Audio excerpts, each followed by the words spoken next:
E Mark, falando que ocorreu pela manhã uma audiência pública sobre o impacto do aumento das passagens de ônibus aqui em Curitiba, na capital do estado.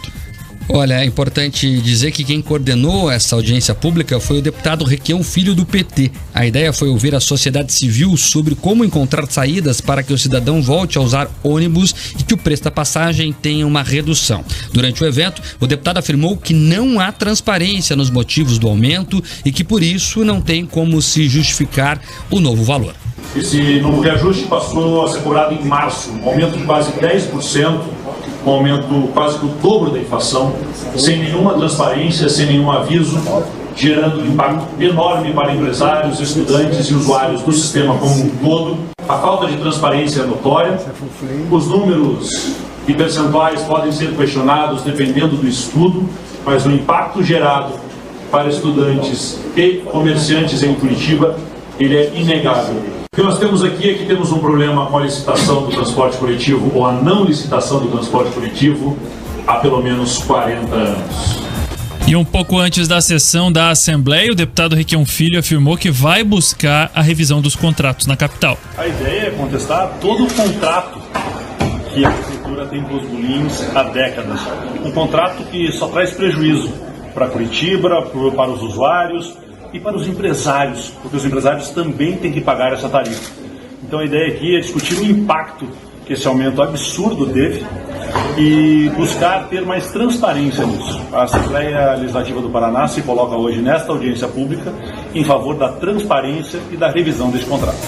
O aumento da passagem de ônibus de Curitiba foi anunciado no dia 28 de fevereiro e passou a valer no dia seguinte. O novo valor de R$ 6,00 é o mais caro entre as capitais brasileiras e é importante reforçar sempre isso. Curitiba, que já foi referência no transporte coletivo, hoje sofre nessa questão. É a passagem mais cara do Brasil e com qualidade muito ruim, muito ruim. As pessoas pagam R$ 6,00 para andar espremidas em latas de sardinha, para esperar por horas e horas pelos coletivos, para não ter a certeza que vão chegar. Temos aí inclusive cenas de gente tendo que descer no meio do caminho porque os ônibus quebram, o que nos faz pensar se a manutenção desses veículos inclusive é adequada. Então é importante que esse debate seja feito sim e que a Assembleia assuma esse papel de liderar a população que quer debater esse assunto e de que também apresente soluções, né? Tão importante quanto reclamar é buscar soluções. Acho que audiências públicas como essa têm esse dever. E mais que isso, Gil Escola, é importante entender como outras cidades estão fazendo. Paranaguá zerou a tarifa. Araucária, Toledo, outras cidades baixaram as tarifas. Por que Curitiba não consegue discutir outro modelo? Mark, não tem como comparar Araucária com Curitiba, Toledo com Curitiba, Paranaguá com Curitiba. Claro que são situações diferentes, mas o que eu quero trazer aqui é a provocação de por que alguns gestores públicos conseguem debater isso de forma verdadeira e estão conseguindo soluções diferenciadas e Curitiba, que já foi vanguarda nesse quesito, não consegue mais. Nós emburrecemos? Essa é a minha pergunta para a atual administração de Curitiba. Nós emburrecemos enquanto cidade? Nós éramos tão inteligentes, nós ensinávamos o mundo como ter um transporte eficiente, de qualidade. Hoje não conseguimos mais fazer isso, só aumentamos a tarifa. E pagamos duas vezes, Escola, porque outras cidades, como Araucária, por exemplo, ela baixa a tarifa no subsídio. Curitiba paga subsídio e cobra mais caro a população, a gente paga duas vezes. Então aqui, além do subsídio, a gente também cobra mais na catraca, é um buraco sem fundo. E pior, vai ficar cada vez pior a história porque a principal reclamação dos operadores do transporte é tem que aumentar porque tem menos pessoas usando. Ora, se fica mais caro e mais ruim, vai ter cada vez menos pessoas usando e vai ficar mais caro cada vez mais. Então tem que repensar todo o sistema, Escola. Lembra-se, inclusive, na semana passada, que ao falar sobre esse assunto, o prefeito de Curitiba, Rafael Greca, disse que o aumento sempre ocorre em março e, por isso, é algo automático. Não teve uma justificativa um pouco mais maquiada, um pouco mais floreada, como a gente gosta de dizer e brincar.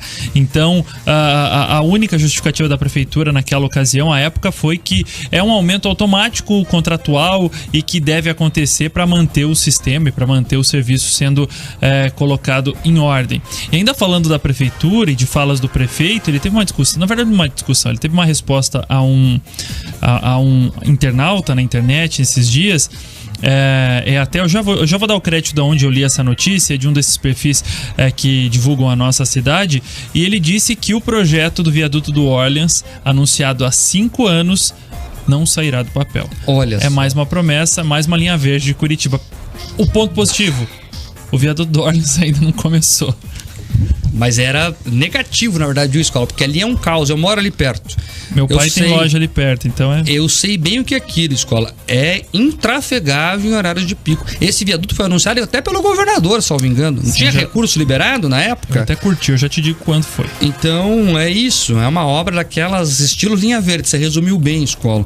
É um viaduto importante, dá acesso ali a Santa Felicidade, que é um bairro que tem muita gente morando, e é um bairro gastronômico também, tem um comércio forte. A entrada de Curitiba. Exatamente, ali é atual do Túlio, liga Eduardo Esprada, atual do Túlio, que aqui, para quem não é de Curitiba, fica bem na chegada de Curitiba, ali quando você está saindo do contorno, né? Você encontra, é o primeiro acesso de Curitiba, Escola, para quem vem do interior, né? Pela BR-277 que vai pro interior. Então é um viaduto importantíssimo, mas também é tipo o metrô de Curitiba, né? Já anunciaram 50 vezes, não tiraram uma colher de terra do buraco. É uma obra também dessas que não saem do papel, né? Mas toda eleição eles prometem, né? É impressionante. Agora